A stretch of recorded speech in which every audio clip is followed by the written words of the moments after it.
Chair, Representative. Thank you.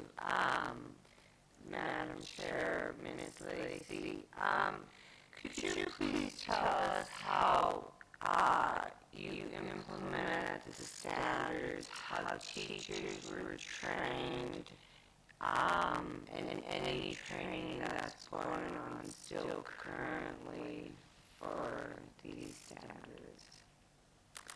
I can, and actually I have our local experts here to be able to address those questions very specifically. I'd ask Chris and Ruth to come up, please, and they can answer your questions. We embraced the Common Core standards. We felt that they would move the school district and our student achievement ahead.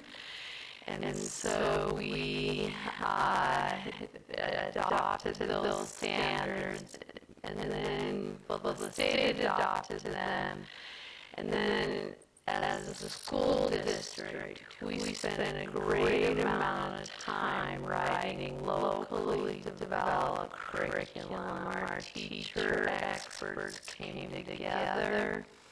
We reviewed those standards, and we really wrote what was going to happen in the classroom based on those standards. We had a very robust process to do that, and then our board adopted those. We have done that both for ELA and math. They're fully implemented in our schools, and we have provided staff development and are moving forward with those. And I will ask Chris Olszewski to talk about the curriculum development process, and then Ruth about the professional development. Chris? One other thing. Ms. Lacy. Just for those who don't know what ELA stands for.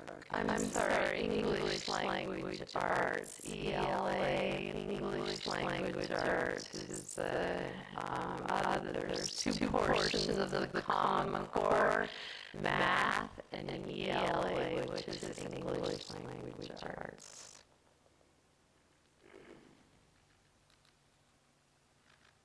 Mr. Olszewski.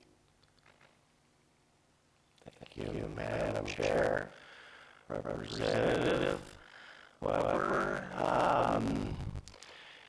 So as already alluded to, we have a local process in place and really don't need further duplication.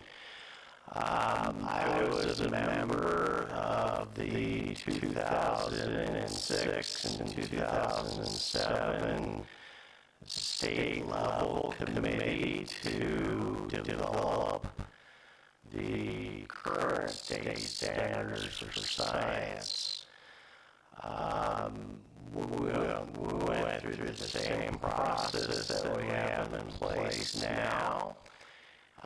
We had educators at every level, including higher ed, was on that committee. And through that process of over a year, we came together in multiple meetings. In 2010, I was one of 50 educators that came together here in Helena and actually looked at that final draft after the release of the Common Core. So as Superintendent June already alluded to, I can testify that I was a member education group. Over 50 educators spent 3 days at Canyon Ferry Learning Center I spent 3 days analyzing 7th grade mathematics because I taught 7th grade mathematics for a few years. And so I know we were pleasantly surprised to see what came out.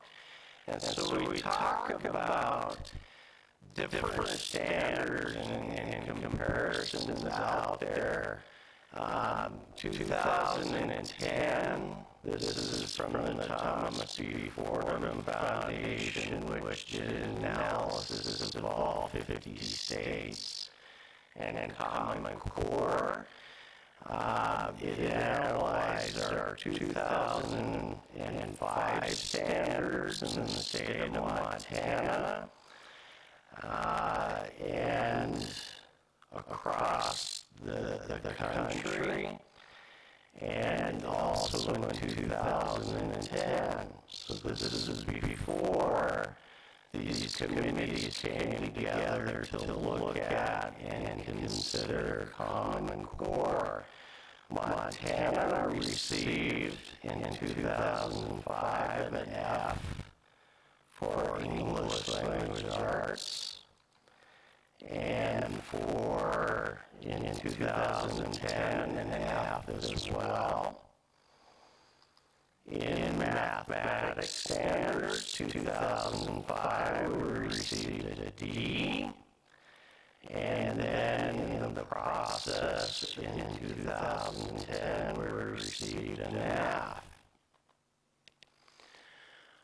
We knew that something had to be done, and so as we looked at it as educators, we looked at that and offered the recommendations to Superintendent Juneau.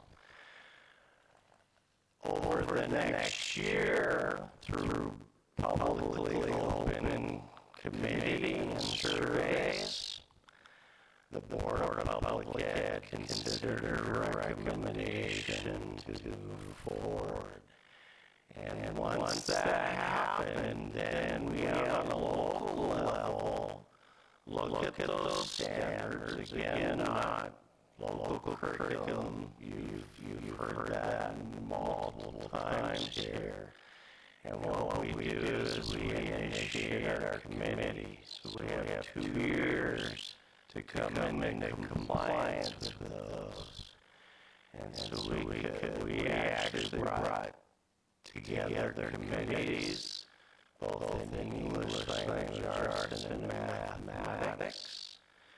And we spent over a year in each one of those, analyzing and unpacking our document for K-12 English language arts is 500 pages.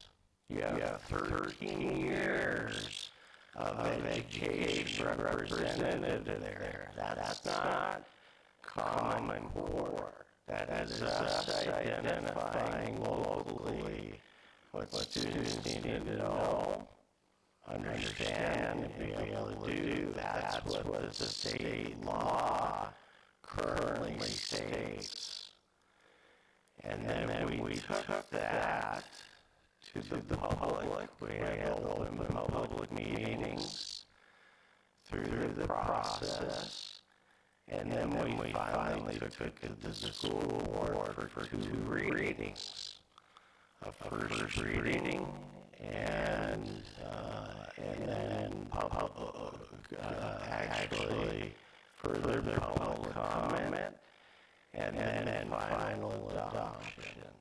So that's how we do the process here. I'm going to hand it over to Ruth Euchre, and she can kind of talk to you briefly about what we do then as we move forward to implement and train. Mr. Ostrowski, Yes. and then it's Oh, okay. Yes, that was a pretty extensive and thorough response. We got all right. several other people with questions, and Absolutely. going on 6 o'clock. So if it's okay, we'll stick with your testimony. Did you have follow-up? I would like to hear from the other, I'm sorry to catch your name, but I'd like to know about the training. Representative McClafferty, we are going to go ahead and move on to a few others. If we have a couple minutes, I will come back. If not, maybe we can catch her before the end of the hearing, but we're still on our first bill. It's 6 o'clock. We have a couple of other questions, and we'll have everyone else. I do want to say that we have the right to ask questions, and that is part of one of our rules, that we have the right to ask questions, and that's what I'm doing. And we will come back to you after the others have had a chance to ask their questions. Representative Price.